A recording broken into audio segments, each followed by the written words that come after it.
अच्छे लोगों के साथ हमेशा बुरा क्यों होता है? गीता में श्री कृष्ण ने दिया है अर्जुन को इसका जवाब।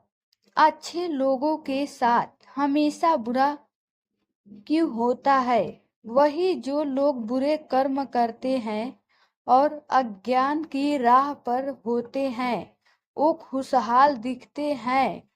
श्री कृष्ण ने इसका जवाब गीता में दिया है।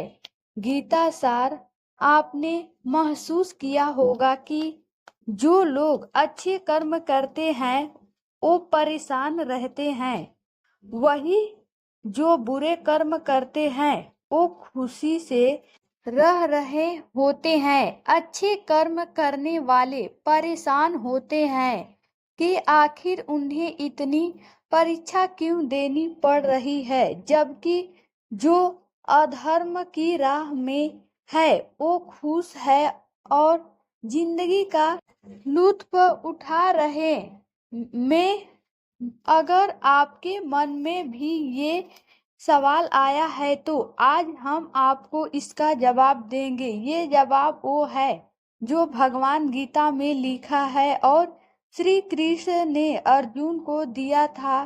भागवत गीता में वर्णित कथा के अनुसार जब भी अर्जुन के मन में कोई दुविधा होती थी तो वो श्री कृष्ण के पास पहुंच जाते थे। एक बार की बात है, अर्जुन भगवान श्री कृष्ण के समीप आकर कहा कि वो दुविधा में है और इसका जवाब वो श्री कृष्ण से चाहते हैं। श्री कृष्ण ने पूछा कि क्या सवाल है? अर्जुन ने कहा कि मुझे ये जानना है कि अच्छे लोगों के साथ हमेशा बुरा ही क्यों होता है, वही बुरे लोग खुशहाल दिखते हैं।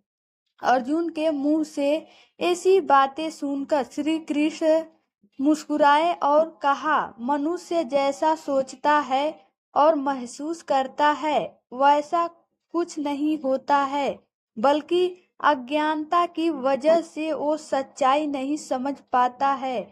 अर्जुन उनकी ये बात समझ नहीं पाए। इसके बाद श्री कृष्ण ने क्या कहा वो जानते हैं? शत्रु से भी ज्यादा घातक होते हैं ये लोग, भूलकर भी न मांगे इनसे मदद। श्री कृष्ण ने अर्जुन से कहा, पार्थ मैं तुम्हें एक कथा सुनाता हूँ, उसे सुनकर तुम समझ जाओगे कि हर प्राणी को उसके कर्म के हिसाब ही फल मिलता है। प्रकृति हर किसी को अपनी राह चुनने का मौका देती है। अब वो मनुष्य की इच्छा पर निर्भर करता है कि उसे धर्म की राह चुननी है या अधर्म की। कथा शुरू करते हुए श्री कृष्ण ने कहा, एक नगर में दो पुरुष रहा करते थे। एक पुरुष व्यापारी था जिसके जीवन में धर्म की बहुत महत्व थी। वो पूजा पाठ में यकीन रखता था। वो हर रोज मंदिर जाता था और दान धर्म भी करता था और हर रोज भगवान की पूजा करता था। वही दूसरा पुरुष बिल्कुल विपरीत था। वो हर रोज मंदिर तो जाता था लेकिन पूजा करने नहीं, बल्कि मंदिर के बाहर से जूते चप्पल चुराने। उसे दान और धर्म से कोई लेना देना नहीं था। समय बीतता गया और एक दिन बहुत जोर की बारिश हो रही थी। इस वजह से मंदिर में पुजारी के अलावा कोई नहीं था। ये बात जब दूसरे पुरुष को पता चली तो उसने कहा कि ये सही मौका है मंदिर का धन चुराने का। पंडित से नजर बचाकर उसने मंदिर का सारा धन चुरा लिया। उसी समय धर्म कर्म में विश्वास रखने वाला व्यक्ति भी मंदिर पहुंचा। दुर्भाग्य से मंदिर के पुजारी ने उसे ही चोर समझ लिया और चिल्लाने लगे। वहां लोग एकत्र हो गए और उसे बहुत मारा। किसी तरह वो बचते बचाते वहां से निकला तो दुर्भाग्य ने उसका साथ वहां भी नहीं छोड़ा।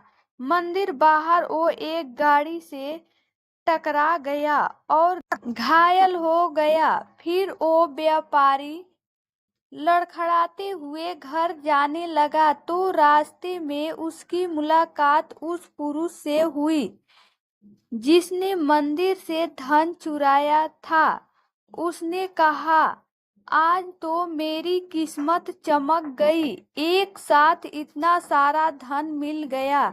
ये सब देखकर उसे बहुत बुरा लगा और उसने अपने घर से भगवान की सारी तस्वीरें निकाल दी। कुछ सालों बाद दोनों की पुरुषों की मृत्यु हो गई। मरने के बाद जब दोनों यमराज की सभा में पहुंचे और भले पुरुष ने दूसरे व्यक्ति को देखा तो उसे बहुत गुस्सा आया। उसने क्रोधित होकर यमराज से पूछ ही लिया, मैं तो हमेशा अच्छे कर्म करता था, दान में विश्वास रखता था,